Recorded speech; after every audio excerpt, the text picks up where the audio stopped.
at first. And then a couple years in, we thought it was a good idea to kind of just get more crafty about it and sound like, like a thing. So she came up with December Rose, December from my birth month, and Rose, the first part of my name. It rolled off the tongue nicely, and we kind of ran with it. Wow, considering that it's a name that is from, your mother, and it also mixed with your art, that makes beautiful artistry as well. That's why it sounds so nice off the tongue, December Rose. It's a little bit part of your name, and it's also a little bit different when it comes to, your music. Yeah, that's what we were going for. Yeah, it's like a winter rose, Yeah. So I'll have to ask you. So I noticed that you're not only like a Canadian artist. You are also an international artist with the way how you reach certain charts all around. Would you say that you're an international artist? That's tricky, actually. I don't think I know anymore what these statuses or titles really mean.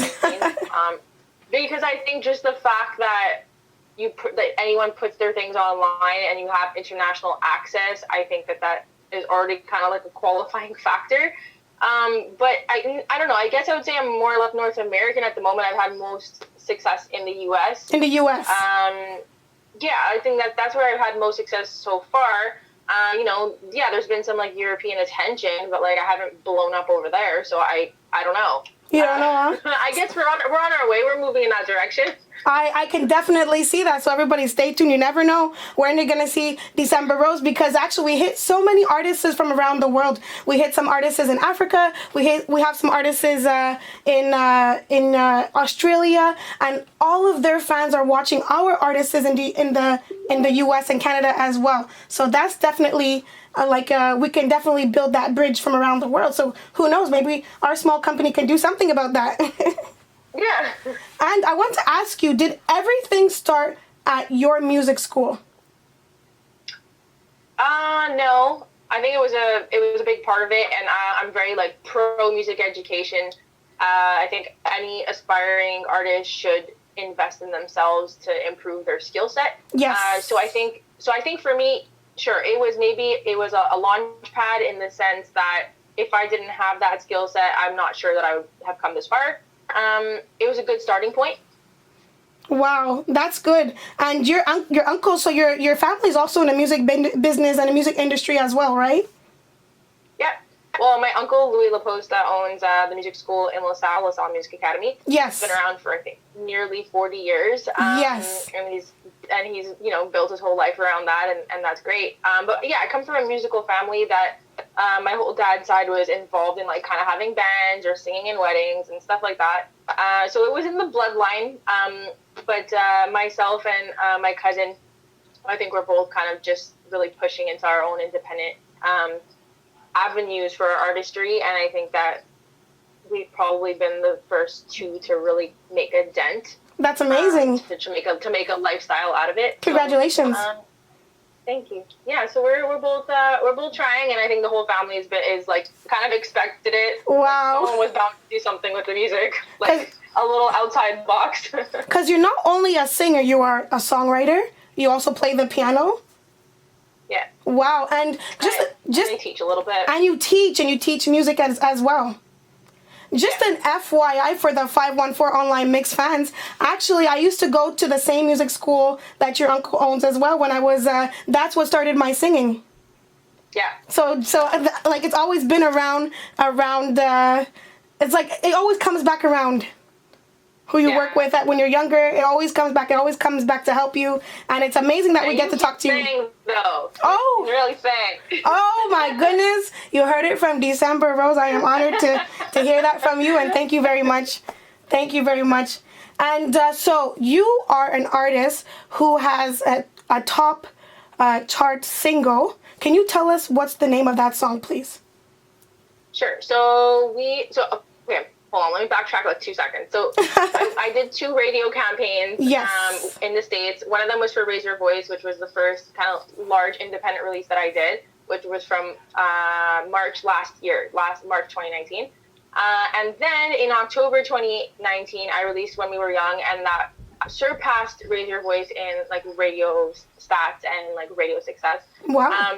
So both of those are available on YouTube and Spotify and all the streaming platforms if anybody wants to check that out. Yes, check it out. Those are kind of like my two little babies of like independent releases. Yes. And you were also working with a record label called what's it called?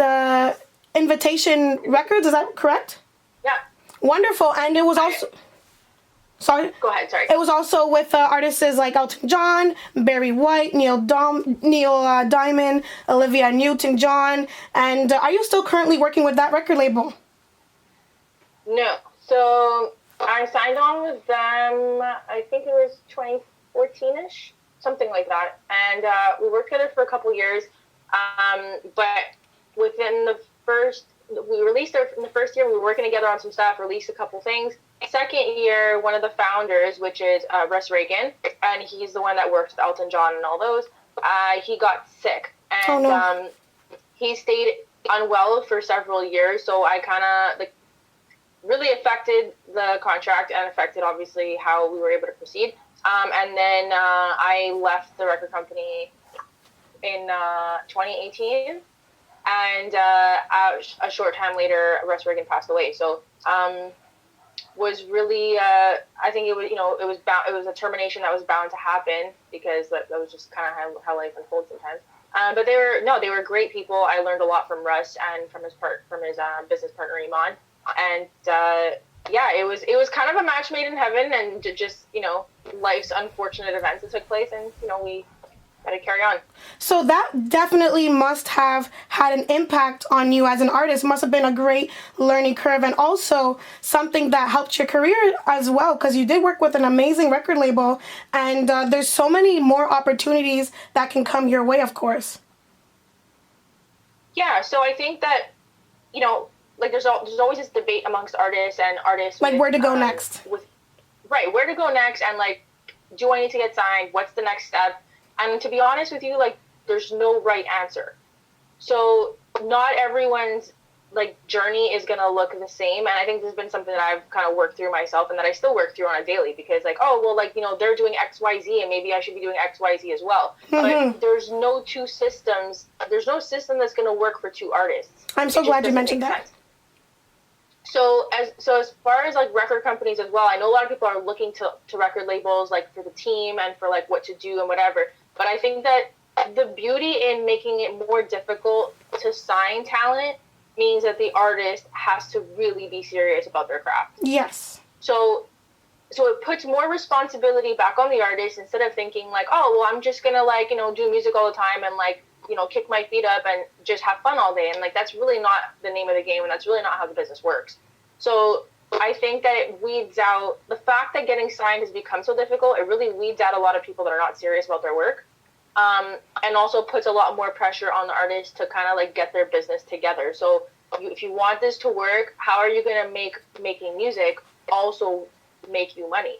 How are you going to make it sustainable? How are you going to make it really like a lifestyle and something that you can work from? It was definitely a learning curve. It was an eye-opener, because not everybody's going to have the answers. As an artist, you really need to know yourself. You need to know what you want to do. And that's probably, I would say that's 80% of the battle, is just like knowing what you're going to do. What's your project, and why should anybody listen? Wow. And thank you so much for saying that on 514 Online Mix. It's a definite great way to start your career, is by getting the right information about yourself as an artist, getting the right information that you need to further your career and find which path you want to go. So thank you for mentioning that. And I want to get to know you as like before you were an artist. What did you grow up listening to? Ooh, great question. Okay, I remember as far back as like grade 1. I think grade 1, my jams were all Spice Girls. Yes. Britney. High school, I would say, got more into like Sum 41 and Blink 182, Nickelback, definitely Nickelback. Of course. And then by by college, I think I started to get more into Adele and more of like the female powerhouse vocalist. And from Ooh. there, that's kind of where I stayed in, like, listening to Jessie J and Lady Gaga, Adele, Amy Winehouse, stuff like that, that I was like, oh, like, what are they doing? And that's where it got me more curious about how they use their voice. And I was studying voice, so it kind of made sense to me to be like, okay, well, what are these incredible singers doing that It's I a can pop learn kind from? of genre that your music's kind of fall into. Yeah, I mean, it's been hard to put into a category recently because it's not following radio trends. I'm building productions around the messages of the songs. So yeah, there's pop influence, no doubt. But I guess if I have to be really picky about labeling it, I guess I'd say it's definitely more adult contemporary. It's not. Yes. It's not super commercial mainstream for everybody. So that's how you fall into your own lane. You're not following anybody else's journey but December Rose. Yeah. That's incredible. And your song Ball Game, that received new artist spotlight award from blastro.com, right? It was also played on the radio, that was on Slackers Radio, AOL. Do you think that game, which song compared to when we were young, which song did you feel like you put more emotion into? So I separate my artist life in two categories. Yes, basically, I kind of noticed that. Label, like signed artist lifetime and independent artist lifetime. So Ball Game was released under the record company Invitation Records back in 2015. And I think at that time, I'm not sure that I would say that there was maybe like less emotion. I just think that there was less direction. So, so Ball Game was meant to be fun. It was meant to be kind of like a lighthearted, snapback to males, like, you're Casanova and you cheated on all these girls. That's and, like, it. Whatever. So I don't know that there was more or less emotion in any songs from that time. It was just that I think I was still figuring my craft out. Okay. So now it's like, yeah, the songs were cool and like maybe, it got some success and that's fine. But in a way, I'm also kind of glad it didn't blow up, because I think that if I were to have the pressure that comes with the artist life at that time, before I really had myself figured out, I think that I would have been vulnerable to a lot of destruction and falling into a lot of patterns that we see a lot of artists fall into now. Yes, and this is how sometimes depression can kick in for artists, and mental health does play a value in becoming an artist and being an artist, because we are working. We as artists work at such a high level of stress, right? And if you do not know where you're going, if you do not understand your value, and if you don't understand putting in your feelings, putting in your emotion, if you can't do that for all your songs, then sometimes that's how you fall into those cracks of becoming lost as an artist. So thank you for definitely educating new artists for that. Yeah, no problem. I mean, I think that it's overlooked. Like, I think there's a lot of language that gets thrown around like, oh, artists, know who you are, and like, why should anyone care and why should anyone listen? And the thing is that I don't think that there's a problem in asking those questions. I think it's how they're being asked. So, you come at a young artist with these questions, like, why should anyone care about your art? And it's just like, it's overwhelming, because, you have an artist that's trying to just create stuff. And then in creating is where you start to really define what you want to do, and you define your sound. And then before you know it, you're uncovering what you already had within you. You just didn't know it needed to come out. So I think that was speaking on that from just my case is like, I was writing a lot of songs before, especially while I was signed, but my mentality and my artist attitude was like, okay, let's write catchy songs. And I think as any record company, yes, you want your artist to be authentic, but they're looking for a hit. You want to be able, exactly. Yes. And so there's like all kind of like hit making pressure on like write catchy songs, and before you know it, you get caught up in this cycle of just writing something catchy that you're taking out the emotional aspect of like, yes, what am I really thinking? What's on my heart? What do I want to say? So post label, that's where I kind of like got back into myself, and I was like, okay, but what about all these subjects? Like, what if I don't want to write a love song? Maybe that's not the focal point of my artist career. But this is where every artist needs to dig and do that kind of that dirty work in themselves. Like, go through the good, the bad, and the ugly, and write down all the most painful memories you have, or all the best memories you have, and then just kind of carve things out for yourself. But I think every artist needs the time to experiment. Yes. Even and there's no shame and there's no problem in experimenting. No, not at all. I definitely agree with exactly what you're saying. And thank you for putting your heart into what you're saying. And so, since we're on the topic, who inspired you to become an artist?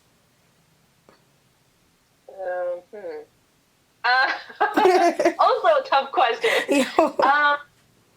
Okay, I think like the real trigger for me.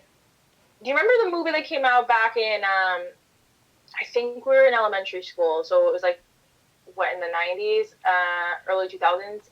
A Walk to Remember. Yes, I do. Okay, so when that movie came out, there was a very specific scene in that movie when it was after, if I'm not mistaken, it was after the Mandy Moore in the movie had been diagnosed with cancer, and she performed at like a school event in like this light dress.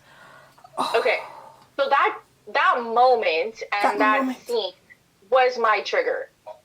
So I was a pretty like shy person, and yeah, I had like going to school is an awkward time. We're in this developmental mode, and we're learning. We're vulnerable and fragile, and I definitely I was not then who I am now in any capacity. So I think I saw a lot of myself in her. So she was kind of like, oh well, if she could do it, I have permission, I can do it. And so I started to get more involved in the performance and music stuff then after I'd seen that movie, and I just didn't really look back. It was just like it was a conviction. I knew it was something I had to do. Wow. So I want to get to this before we end. How did it make you feel being a Juno Award judge during that 2018 season? How did it make you feel as an artist? With everything you just mentioned. It was pretty cool. It was pretty cool. It was very cool. Okay, let me put it that. It was very cool. But there's like a weird duality of feelings, okay? Because it's cool because you say, wow, like, thank you for recognizing my credentials and my successes, and that I'm, qualified to be able to, that you're putting like another artist's career future in my hands to make the right decision for who this award's going to go to. Okay, so just on that, from that viewpoint, it was amazing. On the flip side, I went to the Junos, and I think that like being there, it's everything that you ever thought. Yes. So there's like, it's kind of a little bit sappy, because you're there thinking like, wow, like I feel so honored that I was able to play a role in the future of these other artists' careers, giving them awards for things they deserved. But as an artist, you're also on the other side of things, and you're like, I'm not where you are yet. So like there's a motivation because you're like, okay, I'm going to try harder, and I'm going to, find new ways to like get myself over this edge, to be on this other side.